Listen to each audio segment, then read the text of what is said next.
Dobrý deň, moje meno je Karol Veleba a som spolumajiteľ digitálnej agentúry Effectix. Svoju agentúru staviam ako slobodnú firmu.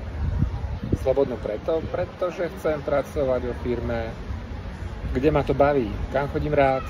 Takže musí byť obklopení ľuďmi, ktorí vedia oceniť slobodu, sú zodpovední a baví ich toto, čo robia.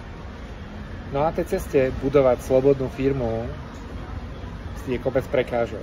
Zažili sme kopec fuck-upov a úsmevných chvíľ, kedy som si povedal, robím to správne?